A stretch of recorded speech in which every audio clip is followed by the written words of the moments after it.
എപ്പിസോഡിന്റെ തുടക്കത്തിൽ മനുഷ്യന്മാരൊന്നുമില്ലാത്ത ഒരു പഴയ കൊട്ടാരമാണ് കാണിക്കുന്നത്. അവിടേക്ക് സനമിയും ഒബനായും അവരുടെ കൂടെ 2 ഡീമൺ സ്ലേയേഴ്സും വരുന്നു. അവരിവിടേക്ക് ഒരു ഡീമണെ പിന്തുടർന്നാണ് വന്നത്. ഇപ്പൊ ഒബനായി കൂട്ടത്തിലുള്ള ഒരു ഡീമൺ സ്ലേയറിനോട് ചോദിക്കും, നിനക്ക് ഉറപ്പുണ്ടോ അവരെവിടേക്ക് തന്നെയാണ് കൊണ്ടുവന്നത്? അതിനാ ഡീമൺ സ്ലേയർ പറയും, അതെ അവരെവിടേക്ക് തന്നെയാണ് കൊണ്ടുവന്നത്, പക്ഷെ കൊട്ടാരത്തിന്റെ അകത്തെത്തിയപ്പോ പിന്നെ കാണാൻ പറ്റിയില്ല എന്നിങ്ങനെയൊക്കെ അവർ സംസാരിച്ചുകൊണ്ടിരിക്കുന്ന സമയത്ത് ഒരു ഡീമൺ ഒരു ലേഡി എടുത്തുകൊണ്ട് ആ കാസിൽ നോക്കി പോകുന്നത് കാണുന്ന ഇവർ 4 പേരും ആ ഡീമണെ പിടിക്കാൻ വേണ്ടി പോകുന്നു. ഇപ്പൊ ഡീമൺ സ്ലേയേഴ്സ് പുറകെ വരുന്നതെന്ന് മനസ്സിലാക്കിയ ഡീമൺ ആ കൊട്ടാരത്തിന്റെ അകത്തേക്ക് പെട്ടെന്ന് കയറിപ്പോയി. ഇപ്പൊ ഡീമന്റെ പുറകെ വരുന്ന ഡീമൺ സ്ലേയേഴ്സ് കൊട്ടാരത്തിന്റെ അകത്തേക്ക് കയറി ഒരു അറ്റാക്കിന് വേണ്ടി ഒരുങ്ങി നിൽക്കുന്നു. അവിടെ അവർക്ക് ചുറ്റും ഒരുപാട് ഡീമൺസ് ഉണ്ട്. പെട്ടെന്ന് മുകളിൽ നിന്ന് ഒരു ഡീമൺ താഴെയുള്ള ഡീമൺ സ്ലേയറിനെ അറ്റാക്ക് ചെയ്യാൻ വേണ്ടി ചാടി വരുന്നു. പെട്ടെന്ന് ഒബനായി ആ ഡീമൺ സ്ലേയറിനെ രക്ഷിക്കും. ഇനി ഇവിടെ നടക്കാൻ പോകുന്നത് ഒരു അതിഗംഭീര ഫൈറ്റ് ആണ്. അടുത്തേക്ക് വരുന്ന എല്ലാ ഡീമൺസിനെയും വിൻ ബ്രീത്തിങ് യൂസ് ചെയ്ത് സെനമി വെട്ടിക്കൊല്ലുന്നു. അതുപോലെ ഒബനായുടെ അടുത്തേക്ക് വരുന്ന എല്ലാ ഡീമൺസിനെയും സെർപ്പൻ ബ്രീത്തിങ് ഉപയോഗിച്ച് അവനും വെട്ടിക്കൊന്നു. എന്നിട്ട് ഒബനായി അവരുടെ കൂടെ വന്ന ഡീമൺ സ്ലേയേഴ്സിനോട് പറയും, ഇനി നിങ്ങൾ രണ്ടുപേരും തിരിച്ചു പോയിക്കോ, ഇവിടുത്തെ കാര്യങ്ങളൊക്കെ ഞാനും സെനമിയും നോക്കിക്കോളാം. അങ്ങനെ അവർ രണ്ടുപേരും പുറത്തേക്ക് ഇറങ്ങി പോയതിനു ശേഷം ഒബനായി പറയും, സനമി ഇവിടെ നടക്കുന്ന എന്തോ ഒരു കാര്യം ശരിയില്ല, എനിക്കും അത് തോന്നുന്നുണ്ട്, ഞാൻ ഒരിക്കലും ഇത്രയും ഡീമൺസിനെ ഒരുമിച്ച് ഇതുവരെ കണ്ടിട്ടില്ല എന്ന് സനമി പറയുമ്പോൾ മുകളിൽ നിന്ന് നേരത്തെ കൊണ്ടുപോയ ലേഡി എന്നെ രക്ഷിക്കൂ എന്ന് പറഞ്ഞു വിളിക്കുന്നു. ഉടനെ വിൻ ഹാഷിര മുകളിലേക്ക് ചാടുമ്പോൾ അവന്റെ മുൻപിൽ ഒരുപാട് ഡീമൺസ് നിൽക്കുന്നു. പിന്നെ ഒന്നും നോക്കിയില്ല, win breathing second form use ചെയ്ത് അത്രയും ഡീമൺസിനെ ഒറ്റ സ്ലാഷിൽ കൊന്നുകളയുന്നു. എന്നിട്ട് ഒരു കൂട്ടം ഡീമൺസ് അവർക്ക് നേരെ വരുമ്പോൾ സെനമയുടെ പുറകിലൂടെ ചാടി വരുന്ന Obanai serpent breathing 5th form use ചെയ്ത് അത്രയും ഡീമൺസിന്റെ കഴുത്ത് തന്നെ മുറിച്ചു കളയും. ഇവരുടെ ഈ പവർ കണ്ട് ആ ലേഡിയെ കയ്യിൽ പിടിച്ചിരിക്കുന്ന ഡീമൺ ഇവര് സാധാ ഡീമൺ സ്ലേയേഴ്സ് അല്ല, ഇവര് ഹാഷിരയാണെന്ന് മനസ്സിലാക്കി ഉള്ള ജീവനം കൊണ്ട് ഓടുന്നു. അങ്ങനെ ഓടുന്ന ഡീമണെ പിടിക്കാൻ വേണ്ടി പുറകിലൂടെ വരുന്ന സനമി, ഹേയ് ഡീമൺ, നിന്റെ കഴുത്തും ആ സ്ത്രീയെ ഇവിടെ വെച്ചിട്ട് നീ പോയിക്കോ, അല്ലെങ്കിൽ നിന്നെ ഞാൻ കൊന്നുകളയും. ഇങ്ങനെ ആ ഡീമന്റെ പുറകിലൂടെ പോയ സനമിയുടെ അടുത്തേക്ക് ഒരുപാട് ഡീമൺസ് വരുന്നു. ഇപ്പോഴവിടേക്ക് വരുന്ന ഒബനായി പറയും, സനമി നീ പോയി ആ ലേഡിയെ രക്ഷിക്കുക, ഈ വെറ്റങ്ങളുടെ കാര്യമൊക്കെ ഞാൻ നോക്കിക്കോളാം. ശേഷം അവിടേക്ക് വരുന്ന ഡീമൺസിന് മുഴുവൻ Obanai serpent breathing 3rd form use ചെയ്ത് കൊല്ലുന്നു. ഇവിടെ ഡീമണെ പിടിക്കാൻ പോയ സനമി ആ ഡീമണെ കണ്ടു. എന്നിട്ട് സനമി പറയും, നിന്റെ ഇത്രയും ആൾക്കാരെ വെച്ച് നിനക്ക് ഒരിക്കലും ജയിക്കാൻ കഴിയില്ല, അതുകൊണ്ട് മര്യാദയ്ക്ക് നീ എന്റെ മുന്നിൽ കീഴടങ്ങിക്കോ. പക്ഷെ ഒരുപാട് ഡീമൺസ് വീണ്ടും സനമിയെ അറ്റാക്ക് ചെയ്യാൻ വേണ്ടി ഓടി വരുമ്പോൾ win breathing 4th form use ചെയ്ത് ഒരു ചുഴലിക്കാറ്റുണ്ടാക്കി അത്രയും ഡീമൺസിനെ കൊന്ന് അവിടെ ഒരു ചോര മഴ തന്നെ ഉണ്ടാക്കുന്നു. ഇതൊക്കെ കണ്ട് പേടിച്ച് വിറയ്ക്കുന്ന ഡീമൺ പറയും, നിനക്ക് ഇവിടെ വേണമെങ്കിൽ ഇന്നാ പിടിച്ചോ എന്ന് പറഞ്ഞ് അത്രയും ഹൈറ്റിൽ നിന്ന് ആ ലേഡിയെ താഴത്തേക്ക് എറിയുന്നു. പക്ഷെ പെട്ടെന്ന് വരുന്ന ഒബനായി ആ ലേഡിയെ സുരക്ഷിതമായിട്ട് പിടിച്ചു. ശേഷം രണ്ടുപേരും ആ ഡീമണെ പിടിക്കാൻ വേണ്ടി ഓടിപ്പോകുന്നു. അത് കാണുന്ന ഡീമൺ ആ കൊട്ടാരത്തിന്റെ മറുഭാഗത്തേക്ക് എടുത്തിയാടി. ആ ഡീമണെ പിടിക്കാൻ വേണ്ടി ഒബനായും സനമിയും മറുഭാഗത്തേക്ക് എടുത്തിയാടുമ്പോൾ അവരെത്തുന്നത് മറ്റൊരു ലോകത്തേക്കാണ്. ഇതാണ് ദ ഇൻഫിനിറ്റ് കാസൽ. അവിടെ മുഴുവനും ഡീമൺസ് ആണുള്ളത്, എണ്ണിയാൽ ഒടുങ്ങാൻ കഴിയാത്തത്ര ഡീമൺസ്. ഇവിടെ ഒരു സെക്കൻഡ് എന്താണ് സംഭവിക്കുന്നതെന്ന് പോലും അറിയാതെ 2 ഹാഷിരയും അത്ഭുതപ്പെട്ട് നിൽക്കുന്നു. പക്ഷെ എന്തിനും തയ്യാറായ സനമി നിന്നെ വിടില്ലടാന്നും പറഞ്ഞുകൊണ്ട് ആ ഡീമണെ ചാടി കുത്താൻ വേണ്ടി ശ്രമിക്കുമ്പോൾ ആ ഇൻഫിനിറ്റ് കാസൽ തന്നെ അവിടുന്ന് മാഞ്ഞു പോകുന്നു. അതിനുശേഷം കാണിക്കുന്നത് മിഷൻ കഴിഞ്ഞു വരുന്ന ലേഡി ഖാനോയാണ്. അവൾ നടന്നു വന്ന് ബട്ടർഫ്ലൈ മെൻഷനിലെ ഷിനോബുവിനെ കാണാൻ വേണ്ടി പോകുന്നു. അവിടെ എത്തിയ ഖാനോയോട് ഷിനോബു പറയും, സോൾസ്മിത്ത് വില്ലേജിൽ വെച്ച് നമുക്ക് 2 അപ്പർ മൂണിനെ കൊല്ലാൻ കഴിഞ്ഞു. അതിന് നന്ദി പറയേണ്ടത് മുച്ചിരോയോടും മിറ്റ്സൂരിയോടും ടാൻജിരോയോടും അവിടെയുള്ള എല്ലാവരോടുമാണ്. അതിനേക്കാളൊക്കെ പ്രധാനപ്പെട്ടത് നെസുഗോയ്ക്ക് ഇപ്പോൾ സൂര്യവെളിച്ചത്തിൽ ഇറങ്ങി നടക്കാൻ കഴിയും. അതൊരു നല്ല കാര്യമാണ്. പക്ഷേ ഇനിയാണ് ഏറ്റവും വലിയ പ്രശ്നം വരാൻ പോകുന്നത്. അത് മൂസൻ കിബിറ്റ്സുജി അവന്റെ ഡീമൺസിനെ വെച്ച് നെസുഗോയെ പിടിക്കാൻ വേണ്ടി എന്തും ചെയ്യും. അതുപോലെ ഖാനോ ഇപ്പോൾ ഒരു അർജന്റ് ഹാഷിര മീറ്റിംഗ് ഉണ്ട്, അതുകൊണ്ട് ഞാൻ അതിലേക്ക് പോവാണ്, ഞാൻ വരുന്നത് വരെ നീ നെസുഗോയെ നോക്കണം. അങ്ങനെ ഡീമൺ സ്ലെയർ ഹാഷിര ട്രെയിനിങ് ആർക്കെന്ന് ഇവിടെ ടൈറ്റിലിട്ട് കാണിക്കുന്നു. ഇപ്പോൾ ടാൻജിരയാണ് കാണിക്കുന്നത്. അവന്റെ അടുത്തുള്ള ഗോട്ടോയോട് അവൻ ചോദിക്കും, ഇപ്പോൾ സോൾസ്മിത്ത് വില്ലേജിലുള്ള ആൾക്കാരുടെ കാര്യങ്ങളൊക്കെ എങ്ങനെയുണ്ട്, അവർക്ക് കൂടുതൽ പ്രശ്നങ്ങൾ എന്തെങ്കിലും ഉണ്ടോ? അതിന് ഗോട്ടോ പറയും, അതിനെപ്പറ്റിയുള്ള കൂടുതൽ കാര്യങ്ങളൊന്നും എനിക്കറിയില്ല, പക്ഷെ അവരുടെ നശിച്ചുപോയ സ്ഥലം വീണ്ടെടുക്കാൻ വേണ്ടി അവർ ഒരുപാട് കടന്ന് കഷ്ടപ്പെടുന്നുണ്ട്. പക്ഷെ മറ്റൊരു കാര്യം, 2 അപ്പർ മൂണിന് ശേഷം അവിടേക്ക് വേറൊരു ഡീമൺ ഇതുവരെ വന്നിട്ടില്ല. ഇനി അവിടേക്ക് ഡീമൺസ് വന്നാലും വലിയ പ്രശ്നമൊന്നുമില്ല, കാരണം സോൾസ്മിത്തുകൾക്ക് കുറെ കാലിയായ വില്ലേജുകളുണ്ട്. പ്രശ്നങ്ങളൊക്കെ മാറുന്നത് വരെ അവർക്ക് അവിടെ പോയി താമസിക്കാം. എന്നിട്ട് ഗോട്ടോ ടാൻജിരോയോട് പറയും, ആ ഒരു യുദ്ധത്തിന് ശേഷം നിനക്ക് 7 ദിവസം കഴിഞ്ഞിട്ടാണ് ബോധം വന്നത്, പക്ഷേ മിസ് മിറ്റ്സൂരിക്കും മിസ്റ്റർ മുയിച്ചിരോയ്ക്കും 3ാമത്തെ ദിവസം തന്നെ ബോധം വന്നു. അതിന് ടാൻജിരോ പറയും, അതെ അതൊരു നല്ല കാര്യമാണ്, അതുകൊണ്ട് ഞാൻ അവരെ റെസ്പെക്ട് ചെയ്യും. ഇത് കേട്ട് ഗോട്ടോ അവന്റെ മനസ്സിൽ ചിന്തിക്കും, ദിവസം പോകുന്നതിനനുസരിച്ച് പതുക്കെ പതുക്കെ ഇവന്റെ പവറും അവർക്കൊപ്പം എത്തുന്നുണ്ട്. എന്നിട്ട് ഗോട്ടോ പറയും, ഓ ടാൻജിരോ, ഞാൻ നിന്റെ അനിയത്തെ പറ്റിയുള്ള ആ കാര്യം അറിഞ്ഞു, അവളിപ്പോൾ സൂര്യപ്രകാശത്തിൽ ഇറങ്ങി നടക്കുമല്ലേ? അതിന് ടാൻജിരോ, അതെ അത് ശരിയാണ്, അവൾ സൂര്യപ്രകാശത്തിൽ ഇറങ്ങി നടന്നു, പക്ഷെ അതെങ്ങനെയാണെന്ന് ഞങ്ങൾക്ക് അറിയില്ല. ഇനി അവൾ തിരിച്ച് മനുഷ്യനാവുകയാണോ അതോ മുഴുവനായിട്ടുള്ള ഒരു ഡീമണായി മാറുകയാണോ എന്ന് ഞങ്ങൾക്ക് അറിയില്ല. എന്നിങ്ങനെയൊക്കെ ടാൻജിരോ പറയുമ്പോൾ ഗോട്ടോ ചോദിക്കും, ഇതിനെ പറ്റിയുള്ള കാര്യങ്ങളൊക്കെ നിനക്ക് ലേഡി ഷിനോബു ആണോ പറഞ്ഞു തന്നെ? അതിന് ടാൻജിരോ, ഹേയ് അല്ല, എനിക്ക് ലേഡി ടാമായോ ആണ് പറഞ്ഞു തന്നത്. അതാരാ ഈ ലേഡി ടാമായോ എന്ന് ഗോട്ടോ ചോദിക്കുന്നതായിട്ട് ടാൻജിരോ ചുമച്ച് ആ വിഷയം അങ്ങ് മാറ്റിക്കളയും. കാരണം മിസ് ടാമായ ഒരു ഡീമണാണ്, ആ കാര്യം ഇവിടെ പറഞ്ഞു കഴിഞ്ഞാൽ അതാകെ പ്രശ്നമായിട്ട് മാറും. ശേഷം ഗോട്ടോ പറയും, നിങ്ങളുടെ പെങ്ങൾക്ക് അങ്ങനെ സംഭവിച്ചതിന് ശേഷം ഇവിടെ ഒരുപാട് കാര്യങ്ങൾ നടന്നിട്ടുണ്ട്. സോൾസ്മിത്ത് വില്ലേജിലെ ആൾക്കാർക്കൊക്കെ അലേർട്ട് കൊടുത്തു. അതുപോലെ ഇപ്പൊ ഒരു ഹാഷിര മീറ്റിംഗ് നടക്കുന്നുണ്ട്, അതിലിനി എന്തൊക്കെ സംഭവിക്കുന്ന ആർക്കറിയാം. ഇപ്പൊ ഹാഷിര മീറ്റിംഗ് നടക്കുന്ന സ്ഥലത്തേക്ക് ഇപ്പൊ കറന്റിലുള്ള എല്ലാ ഹാഷിരയും വന്നിട്ടുണ്ട്. അതിൽ കുറച്ച് ലേറ്റ് ആയിട്ട് വന്നിട്ടുള്ളത് നേരത്തെ ആ മിഷന് പോയ 2 പേരാണ്. ശേഷം അവിടെ വന്നിരിക്കുന്ന വിൻഡ് ഹാഷിര, സോൾസ്മിത്ത് സ്മിത്ത് വില്ലേജിൽ നടന്ന ഫൈറ്റിനെ പറ്റി മിറ്റ്സൂരിയോട് ചോദിക്കുന്നു. അതിന് മിറ്റ്സൂരി അത് അടിപൊളിയായിരുന്നു, 2 അപ്പർ മൂണൊക്കെ വന്ന് ഒരുപാട് ആസ്വദിക്കാൻ പറ്റി എന്നൊക്കെ പറയുന്നു. അതിന് വിൻഡ് ഹാഷിര പറയും, ഞാൻ അവിടെ ഉണ്ടായിരുന്നെങ്കിൽ തകർത്തേനെ, എനിക്ക് മാത്രം ഒരു അപ്പർ മൂണിനെ കിട്ടുന്നില്ല. ഇപ്പോൾ സെർപ്പന്റ് ഹാഷിര മിറ്റ്സൂരിയോടും മുയിച്ചിറോയോടും ഫൈറ്റിന് ശേഷം നിങ്ങൾക്ക് എന്തെങ്കിലും പ്രശ്നമുണ്ടോ, നിങ്ങൾക്ക് ഫിസിക്കലി എന്തെങ്കിലും പ്രോബ്ലം ഉണ്ടോ എന്നൊക്കെ ചോദിക്കുമ്പോൾ ഇല്ല എനിക്കൊരു കുഴപ്പമില്ല. എന്നിട്ട് മിറ്റ്സൂരി അവളുടെ മനസ്സിൽ ഇദ്ദേഹം എന്റെ കാര്യം ആലോചിച്ച് എന്തിനെങ്ങനെ വേവലാതിപ്പെടുന്നത്. ഇപ്പോൾ മുയിച്ചിരോ, ഞാൻ എന്റെ കാര്യം പറയുകയാണെങ്കിൽ എനിക്ക് ഇതുവരെ 100% റിക്കവർ ആവാൻ പറ്റിയിട്ടില്ല. ഇപ്പോൾ സ്റ്റോൺ ഹാഷിര ഗ്യോമെ പറയും, ഇനിയും ഹാഷിരകൾ മരിച്ചു പോയാൽ അത് ഡീമൺ സ്ലെയർ കോർപ്പിന് തന്നെ പ്രശ്നമാണ്. എന്നാൽ ഭാഗ്യവശാൽ നിങ്ങൾ ഒരു കുഴപ്പമില്ലാതെ 2 അപ്പർ മൂണിനെയും കൊന്നു. ഈ ഒരു സമയത്താണ് അവിടേക്ക് മാസ്റ്റർ കഗായ ഉബുയാഷിക്കയുടെ ഭാര്യയായിട്ടുള്ള അമാനെ ഉബുയാഷിക്ക് വരുന്നത്. എനിക്ക് വേണ്ടി വെയിറ്റ് ചെയ്തതിന് ഒരുപാട് നന്ദി. മാസ്റ്റർ കഗായ ഉബുയാഷിക്ക് വയ്യാത്തതുകൊണ്ട്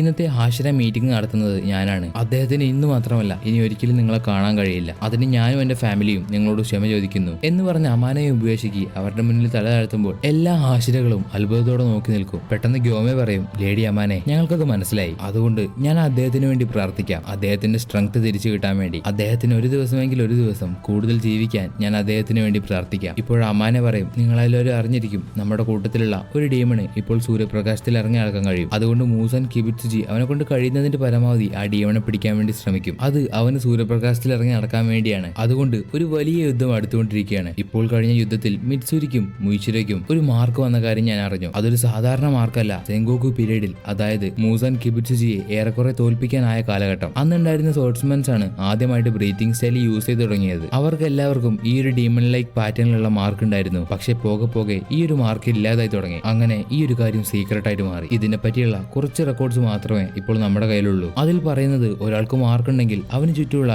എല്ലാവർക്കും ഈ മാർക്ക് ഉണ്ടാവും. നമ്മുടെ ഈ ഒരു ജനറേഷനിൽ ആ മാർക്ക് ആദ്യമായിട്ട് വന്ന ഒരാളുണ്ട്. അതൊരു ഹാഷിരയല്ല, അത് ടാജിരോ കമാഡോയാണ്. അവനാണ് ആ മാർക്ക് ആദ്യമായിട്ട് വന്നത്. അതെങ്ങനെ വന്നു എന്ന് അവന് പോലും അറിയില്ല.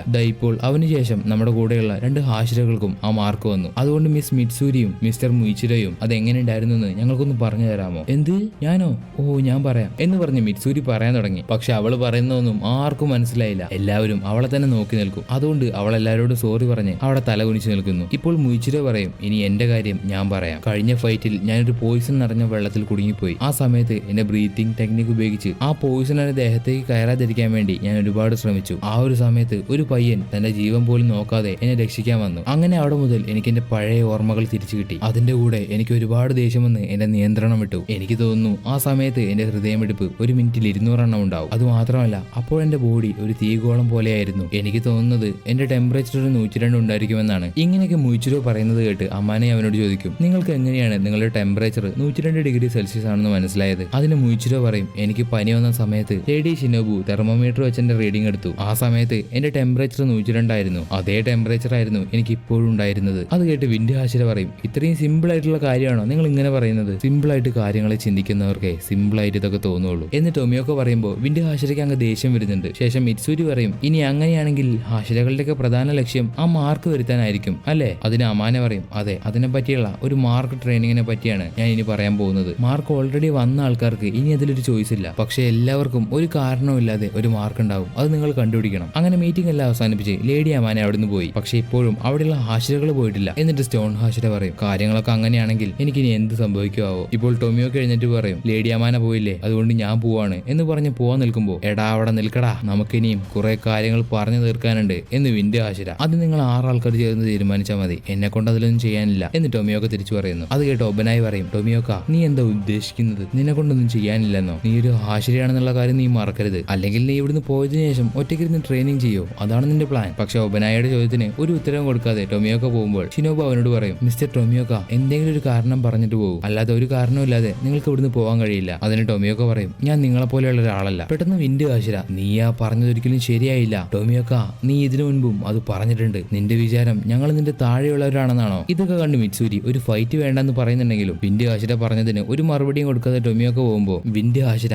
അവിടെ നിൽക്കടാന്ന് പറഞ്ഞ് അവനെ പിടിക്കാൻ വേണ്ടി പോകുന്നു. പെട്ടെന്നാണ് സ്റ്റോൺ ഹാഷിര ഗ്യോമെ തന്റെ 2 കൈയും കൂട്ടിയടിക്കുന്നത്. ആ ഒരു അടിയിൽ അവിടെയുള്ള എല്ലാവരും കിടുങ്ങി വിറയ്ക്കുന്നു. അവിടെ ഇരിക്കെ നമ്മുടെ മീറ്റിംഗ് ഇതുവരെ തീർന്നിട്ടില്ല. എന്റെ കയ്യിൽ ഒരു ഐഡിയ ഉണ്ട്. ഇവിടെ ടാഞ്ചിരയ്ക്ക് ഗോട്ടോ ഒരുപാട് ഭക്ഷണം കൊടുക്കുന്നു. അത് തിന്നുകൊണ്ടിരിക്കുന്ന ടാഞ്ചിരയോട് ഗോട്ടോ ചോദിക്കും, ഇവിടെ ഉണ്ടായിരുന്ന 3 പെൺകുട്ടികളും നിന്റെ അനിയത്തി എവിടെ പോയി? അതുപോലെ മിസ് ആവിയും ഞാൻ കണ്ടില്ല. ഓ അതാണോ? ഇപ്പോൾ ഡീമൺ സ്ലേഴ്സിനൊന്നും വലിയ പരിക്കുകൾ ഇല്ലാത്തതുകൊണ്ട് അവർ മുഴുവൻ സമയം നെസുകോടെ കൂടെ കളിക്കുകയാണ്. അതുകൊണ്ട് തന്നെ അവൾ പതിയെ സംസാരിച്ചു തുടങ്ങുന്നുണ്ട് എന്ന് ടാഞ്ചിരോ പറയുന്നു. പക്ഷേ ആ മഞ്ഞ മുടിയുള്ള പയ്യൻ വന്നാൽ അത് വലിയ പ്രശ്നം പ്രശ്നമാവും അല്ലേ? ഇപ്പോഴാണ് പതിയെ പതിയെ പാട്ടും മൂളിക്കൊണ്ട് ജെനിറ്റ്സു നടന്നു വരുന്നത്. നിങ്ങൾ ഓർക്കണം, ജെനിറ്റ്സു ഇല്ലാത്തത് സോർട്ട് സ്മിത്ത് വില്ലേജ് ആർക്കിന്റെ വലിയൊരു പോരായ്മയായിരുന്നു. പക്ഷെ ഇനി അതുണ്ടാവില്ല. അങ്ങനെ അവസാനം ജെനിറ്റ്സു വന്നു. ഇപ്പോഴവന്റെ തലയിലേക്ക് കുട്ടികൾ കളിക്കുന്ന ഒരു ടോയ് വന്ന് വീഴുന്നു. അതെടുക്കാൻ വേണ്ടി ആ 3 പെൺകുട്ടികളിലെ ഒരു പെൺകുട്ടി വരുമ്പോൾ ജെനിറ്റ്സുവിനെ കാണുന്നു. ഇതിന്റെ സന്തോഷത്തിൽ അവൾ അകത്തേക്ക് വിളിച്ചു പറയും, എല്ലാവരും ഇങ്ങോട്ട് വരൂ, മിസ്റ്റർ ജെനിറ്റ്സു തിരിച്ചു വന്നേ. അവരെ കാണുന്ന ജെനിറ്റ്സു, കിയോ, നാഹോ, സുമി, നിങ്ങൾ എനിക്ക് വേണ്ടിയാണ് ഇവിടെ കൂടി നിൽക്കുന്നത്. എന്തായാലും ഞാൻ നിങ്ങളോടൊരു കാര്യം പറയാം. കഴിഞ്ഞ മിഷൻ നടക്കുന്ന സമയത്ത് ഞാൻ ഒരുപാട് ഓടി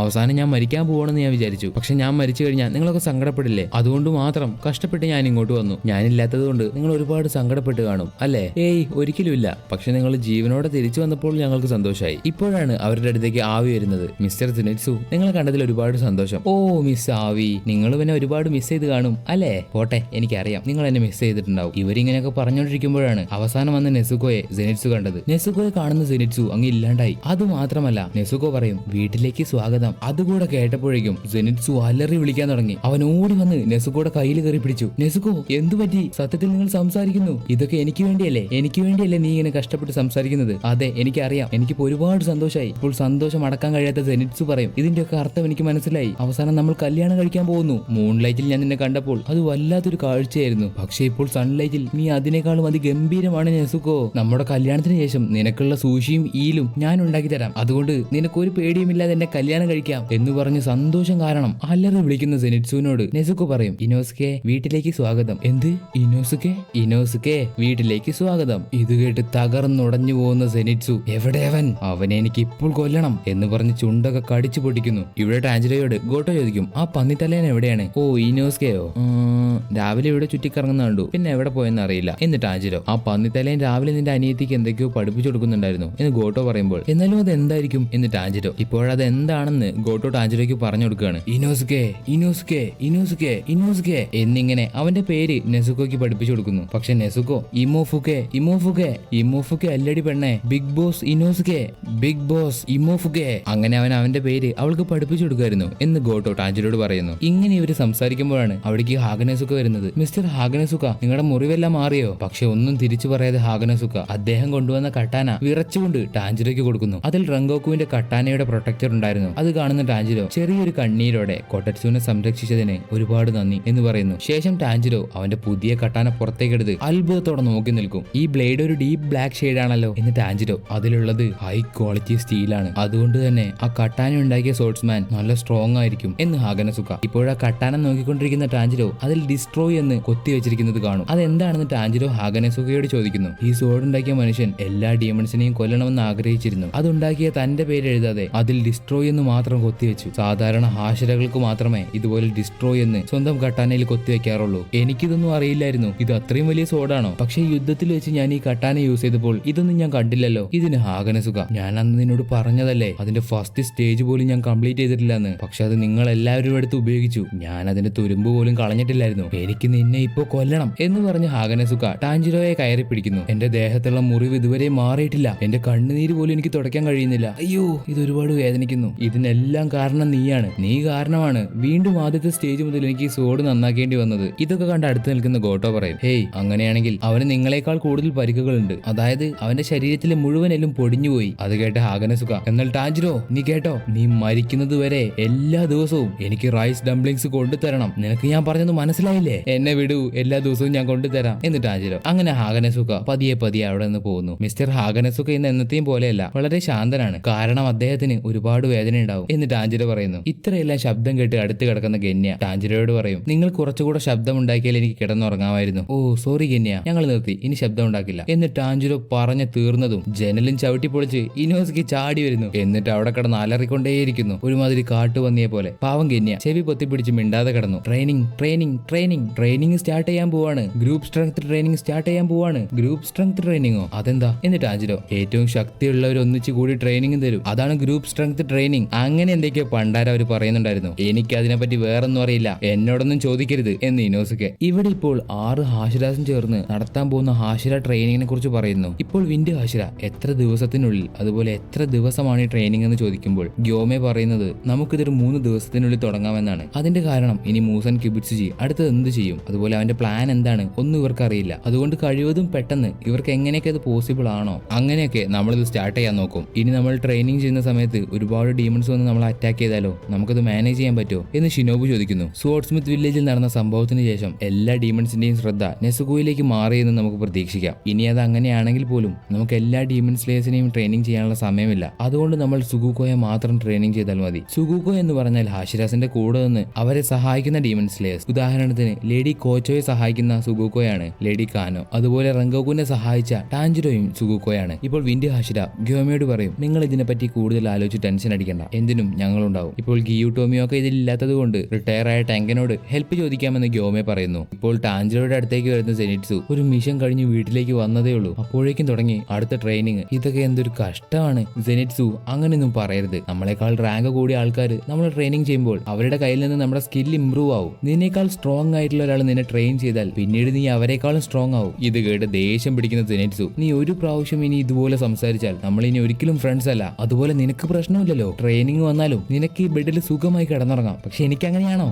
ഇനി ഒരിക്കലും നീ എന്നോട് മിണ്ടി പോരുത് എന്ന് പറഞ്ഞ് വളരെ ദേഷ്യത്തോടെ സെനിറ്റ്സു അവിടുന്ന് പോകുമ്പോൾ, ഹേയ് സെനിറ്റ്സു, ഞാൻ ആ കാര്യം പറയാൻ മറന്നുപോയി. Thank you. അപ്പർ മൂൺ 4ന്റെ ഒപ്പം ഞാൻ ഫൈറ്റ് ചെയ്തപ്പോൾ എനിക്ക് എന്റെ കാലനക്കാൻ കഴിഞ്ഞില്ല. അങ്ങനെ നീ എനിക്കൊരു ദിവസം പറഞ്ഞു തന്ന തണ്ടർ ബ്രീതിങ് ഞാൻ അപ്പോൾ യൂസ് ചെയ്തു. അങ്ങനെയാണ് എനിക്ക് ആ ഡീമണെ കൊല്ലാൻ കഴിഞ്ഞത്. എന്നിരുന്നാലും എനിക്ക് നിന്റെ അത്ര സ്പീഡൊന്നും ഇല്ലായിരുന്നു. പക്ഷേ നീ അത് പറഞ്ഞു തന്നതുകൊണ്ട് എനിക്കത് ഉപകാരപ്പെട്ടു. Thank you സെനിറ്റ്സു. ഇപ്പൊ നീ കണ്ടില്ലേ, നീ എനിക്ക് പറഞ്ഞു തന്നതുകൊണ്ട് അതെനിക്ക് ഉപകാരപ്പെട്ടു. അതുപോലെ ഹാഷിരയുടെ കൂടെ നീ ട്രെയിനിങ് ചെയ്യുമ്പോൾ നിനക്ക് ഒരുപാട് കാര്യങ്ങൾ പഠിക്കാൻ പറ്റും. അങ്ങനെ നീ ഫ്യൂച്ചറിൽ വലിയൊരാളായി മാറും. ടാൻജിറോ പറഞ്ഞതൊക്കെ കേട്ട് സെനിറ്റ്സു ചിരിക്കുന്നു. ടാൻജിറോ, അങ്ങനെയുള്ള കാര്യങ്ങളൊക്കെ എന്തിനാ ഇവിടെ പറയുന്നേ? എന്നാ ശരി ടാൻജിറോ, എല്ലാവരും എനിക്ക് വേണ്ടി കാത്തിരിക്കുന്നുണ്ടാവും എന്ന് പറഞ്ഞ് സെനിറ്റ്സു ചാടി ചാടി പോകുന്നു. പിന്നീട് കാണിക്കുന്നത് റിട്ടയർ ആയ ടെങ്കൻ ഉസൂയിയെയാണ്. ഇദ്ദേഹം ഇപ്പോൾ കുറച്ച് ഡീമൺ സ്ലേയേഴ്സിനെ ട്രെയിനിങ് ചെയ്യുന്നു. ക്ഷീണിച്ച് ഓടിക്കൊണ്ടിരിക്കുന്ന ഡീമൺ സ്ലേയേഴ്സിനോട് ടെങ്കൻ പറയും, ഡാ മണ്ടന്മാരെ, നിങ്ങൾ എന്ത് തേങ്ങയായി കാണിക്കുന്നേ? ഗിനേസിന് സ്റ്റാമിന വളരെ കുറവായിരിക്കും, അത് ശരിയാണ്. പക്ഷെ ഓടുന്നത് വളരെ സില്ലി ആയിട്ടുള്ള ഒരു കാര്യമാണ്. അതുകൊണ്ട് സ്പീഡിലോടാ മണ്ടന്മാരെ, പുറകിലൊരു ഡീമൺ ഉണ്ടെന്ന് വിചാരിച്ച് ഓട്. ശേഷം ടെങ്കൻ നിലത്ത് കുഴങ്ങി കിടക്കുന്ന ഡീമൺ സ്ലേയേഴ്സിനോട്, ആരോട് ചോദിച്ചിട്ടാണ് നിങ്ങളുടെ വയർ ഇവിടെ കൊണ്ടുവന്ന് വെച്ചത്? എടുത്തോണ്ട് പോടാ എന്ന് പറഞ്ഞ് ടെങ്കൻ അവന്റെ വടി വെച്ച് അടിക്കുന്നു. നിങ്ങൾ എല്ലാവരും ഒരു കാര്യം മനസ്സിലാക്കിക്കോ, ബാക്കിയുള്ള ആഷിറാസ് എന്നെ പോലെ സോഫ്റ്റ് അല്ല, വളരെ ബുദ്ധിമുട്ടാണ്. ഇപ്പോൾ ടെങ്കന്റെ 3 ഭാര്യമാരും ചേർന്ന് ഇവിടെ ട്രെയിനിങ് ചെയ്തുകൊണ്ടിരിക്കുന്ന ഡീമൺ സ്ലേയേഴ്സിന് വേണ്ടി ഫുഡ് ഉണ്ടാക്കി കൊടുക്കുന്നു. പക്ഷെ അവരതൊന്നും തിന്നുന്നില്ല, കാരണം ഓടി ഓടി വയ്യ. ഇപ്പോൾ ടെങ്കൻ അവന്റെ ഭാര്യമാരോട് പറയും, ഞാൻ ഇവന്മാരെ ഇതുപോലെ അങ്ങോട്ട് അയച്ചാൽ അവരെല്ലാവരും എന്നെ കുറ്റപ്പെടുത്തും. ഇപ്പോൾ ടെങ്കന്റെ ഭാര്യ പറയും, നിങ്ങൾ ഇവരുടെ സ്റ്റാമിന ബൂസ്റ്റ് ചെയ്യുന്ന ആളല്ലേ? അതുപോലെ ബാക്കിയുള്ള ഹാഷിരാസോ എന്റെ ട്രെയിനിങ് കഴിഞ്ഞതിന് ശേഷം പിന്നീട് മുയിച്ചിറയാണ്. അവൻ ഇവർക്ക് എങ്ങനെയൊക്കെ മൂവ് ചെയ്യണമെന്ന് പറഞ്ഞു കൊടുക്കും. അതിനുശേഷം മിറ്റ്സൂരിയുടെ ഫ്ലെക്സിബിൾ ട്രെയിനിങ്. അതിനുശേഷം വരുന്നത് ഇഗുറോ ഒബനായി. അവൻ ട്രെയിനിങ് ചെയ്ത് ഇവരുടെ സോഫ്റ്റ് സ്കിൽ ഇംപ്രൂവ് ചെയ്യും. അതിനുശേഷം സനമി ഷിനസുഗാവ, ഏറ്റവും അവസാനം ഗ്യോമെ ഹിമജിമെ ഇവരുടെ ബോഡി ബിൽഡ് ചെയ്യാനുള്ള ട്രെയിനിങ് ചെയ്യും. ഇപ്പോൾ സനമിയെ കാണിക്കുമ്പോൾ എല്ലാ ഡീമൺ സ്ലേയേഴ്സിനെയും സനമി എടുത്തിട്ട് അടിക്കുന്നു. മിറ്റ്സൂരി ഒരുത്തനെ പിടിച്ച് ഫ്ലെക്സിബിൾ ആക്കുന്നു. ഇഗുറോ ഒബനായി സോഡ് പിടിച്ചിരിക്കുന്ന എല്ലാ ഡീമൺ സ്ലേയേഴ്സിനെയും അടിച്ചു തെറിപ്പിക്കുന്നു. മുയിച്ചിരോ ഓരോ ഡീമൺ സ്ലേയേഴ്സിനെയും നല്ലതുപോലെ മൂവ് ചെയ്യാൻ പഠിപ്പിക്കുന്നു. അവസാനം ഗ്യോമയുടെ ട്രെയിനിങ് കഴിയുമ്പോൾ എല്ലാ ഡീമൺ സ്ലേയേഴ്സും വെള്ളത്തിലൂടെ ഒഴുകി പോകുന്നു. അതെന്ത് ട്രെയിനിങ് ആണെന്ന് കാണിക്കുന്നില്ല. അതിനുശേഷം ഒരു വൈകുന്നേരം ആവുന്ന സമയത്ത് ടാൻജിറോയുടെ അടുത്തേക്ക് ഒരു കാക്ക വരുന്നു. ആ കാക്കയുടെ കയ്യിൽ ഒരു ലെറ്റർ ഉണ്ട്. അങ്ങനെ ടാൻജിറോ ആ കാക്കയുടെ കയ്യിലുള്ള ലെറ്റർ എടുത്ത് വായിച്ചു നോക്കുമ്പോൾ അതിൽ എഴുതിയിരിക്കുന്നത് ഹാഷിര ട്രെയിനിങ്ങിന് ഇനി ഗിയു ടോമിയോ ഒക്കെ ഇല്ലെന്നാണ്. അത് വായിച്ച് ടാൻജിറോ അത്ഭുതത്തോടെ നിൽക്കുന്നു. ഇവിടെ തീരെ വയ്യാതെ കിടക്കുന്ന കഗായ ഉബുയാഷിക്കിയോട് അദ്ദേഹത്തിന്റെ ഭാര്യ പറയും, ഹാഷിരാസ് മുഴുവൻ വരുന്ന യുദ്ധത്തിനു വേണ്ടി പ്രിപ്പയർ ചെയ്യാണ്. അതിനുവേണ്ടി അവരൊരു ഹാഷിര ട്രെയിനിങ് തന്നെ തുടങ്ങിയിട്ടുണ്ട്. മൂസാൻ കിബിത്സുജിയെ തോൽപ്പിക്കാൻ വേണ്ടി നിങ്ങളുടെ മക്കൾ ഓരോ സ്റ്റെപ്പും മുന്നോട്ടേക്ക് പോയിക്കൊണ്ടിരിക്കുകയാണ്. അമാനെ, നീ എനിക്ക് വേണ്ടി ചെയ്തു തരുന്ന ഓരോ കാര്യത്തിനും എന്റെ ഹൃദയത്തിൽ നിന്നും ഞാൻ നന്ദി പറയുന്നു. അത് കേട്ട് അമാനയുടെ കണ്ണ് നിറയുന്നു. അങ്ങനെ രാത്രിയാവുന്നു. ഇപ്പോൾ ഒരു വില്ലേജിൽ 3 മരത്തിൽ ഒരു പ്രത്യേക സീൽ ഒട്ടിച്ചു വെച്ചിരിക്കുന്നു. അത് യുഷിരോയുടേതും ലേഡി ടമായോടേതുമാണ്. അതിന്റെ അപ്പുറത്താണ് അവർ സീക്രട്ടായി താമസിക്കുന്ന അവരുടെ വീടുള്ളത്. ആ വീട്ടിലിരുന്ന് ലേഡി ടമായോ എന്തൊക്കെ എഴുതിക്കൊണ്ടിരിക്കുന്നു. പെട്ടെന്നാണ് അവിടേക്ക് ഒരു കാസുകായി കാക്ക വരുന്നത്. ഗുഡ് ഈവനിങ് മിസ് ടമായോ, നിങ്ങളെ കണ്ടതിൽ വലിയ സന്തോഷം. ഞാൻ കഗായ ഉബുയാഷിക്കിയുടെ ഒരു മെസ്സഞ്ചറാണ്. നിങ്ങൾ ഒളിച്ചു താമസിക്കുന്ന സ്ഥലം കണ്ടുപിടിക്കുന്നതിന് മുന്നേ മാസ്റ്റർ ഉബുയാഷിക്ക് കിടപ്പിലായി പോയി. നീ എങ്ങനെയാണ് എന്നെ കണ്ടുപിടിച്ചത്? എന്നിട്ട് ടമായോ, ഞാനൊരു സാധാരണ കാക്കയല്ലേ, അതുകൊണ്ട് എന്നെ ആരും ശ്രദ്ധിക്കില്ല. കൂടാതെ എനിക്ക് ഒരുപാട് ട്രെയിനിങ് കിട്ടിയിട്ടുണ്ട്. അങ്ങനെ ഞാൻ യുഷിരോയെ ശ്രദ്ധിക്കാൻ തുടങ്ങി. അങ്ങനെ ഇവിടെ എത്തി. ഞാനിവിടെ വന്നത് നിങ്ങളെ ഉപദ്രവിക്കാനല്ല. പിന്നെ നിനക്ക് എന്താണ് വേണ്ടത്? എന്നിട്ട് അമായോ, എന്നാൽ ഞാനിവിടെ വന്നതിന്റെ കാരണം ഞാൻ പറയാം. ഡീമൺ സ്ലെയർ കോർപ്പിൽ ഒരു പെൺകുട്ടിയുണ്ട്. അവൾക്ക് ഡീമന്റെ ഫിസിയോളജിയെ പറ്റിയും മരുന്നുകളെ പറ്റിയും നല്ല ബോധ്യമുണ്ട്. അതുകൊണ്ട് നിങ്ങൾ 2 പേരും ചേർന്ന് നെസുക്കോയെ തിരിച്ചു കൊണ്ടുവരണം. അതായത് നിങ്ങൾ ഡീമൺ സ്ലെയർ കോർപ്പിലേക്ക് വരണം. എന്തു പറയുന്നു? മൂസാൻ കിബുത്സുജിയെ തോൽപ്പിക്കാൻ വേണ്ടി നിങ്ങൾ ഞങ്ങളുടെ ഒപ്പം നിൽക്കില്ലേ? അത് കേട്ടിട്ട് അമായോ, എന്ത്, ഒരു ഡീമണായ എന്നെ നിങ്ങൾ ഡീമൺ സ്ലെയർ ഹെഡ്ക്വാർട്ടേഴ്സിലേക്ക് വിളിച്ചു വരുത്തുകയോ എന്ന് പറഞ്ഞ് അത്ഭുതത്തോടെ നിൽക്കുന്ന ടമായോയെ കാണിച്ചുകൊണ്ട് എപ്പിസോഡ് ഇവിടെ അവസാനിക്കുന്നു. സോ ഇനി വരുന്ന എപ്പിസോഡ് റിലീസ് ആവുന്ന അന്ന് തന്നെ ഇടാൻ വേണ്ടി നിങ്ങൾ ചെയ്യേണ്ടത് ഈ വീഡിയോക്ക് ലൈക്ക് ചെയ്യുക. അതുപോലെ സബ്സ്ക്രൈബ് ചെയ്യാത്തവരൊക്കെ സബ്സ്ക്രൈബ് ചെയ്യണേ. പിന്നെ പറയാനുള്ളത്, നമ്മളൊരു സെക്കൻഡ് ചാനൽ സ്റ്റാർട്ട് ചെയ്തിട്ടുണ്ട്. ചാനലിന്റെ പേരാണ് മൂവി എക്സ്പോഷർ. സോ മൂവീസ് കാണാനും കഥ കേൾക്കാനും ഇഷ്ടപ്പെടുന്ന കൂട്ടുകാർക്ക് വീഡിയോകൾക്ക് വേണ്ടി ഞാൻ ചാനലിന്റെ ലിങ്ക് ഡിസ്ക്രിപ്ഷനിൽ കൊടുക്കാം. എല്ലാവരും ഒന്ന് പോയി ചെക്കൗട്ട് ചെയ്യാം. ഇഷ്ടപ്പെട്ടാൽ സബ്സ്ക്രൈബ് ചെയ്യാം. പിന്നെ നിങ്ങൾക്ക് ഈ വീഡിയോ പറ്റി തോന്നിയ കാര്യങ്ങളും ഇന്നത്തെ എക്സ്പ്ലനേഷൻ ഒക്കെ എങ്ങനെയുണ്ടെന്ന് കമന്റ് ആയിട്ട് അറിയിക്കുക. എന്നാൽ അടുത്തൊരു വീഡിയോ ആയി കാണുന്നതുവരെ അനിമേ ലവേഴ്സ്, ഇറ്റ്സ് മീ അനിമോ.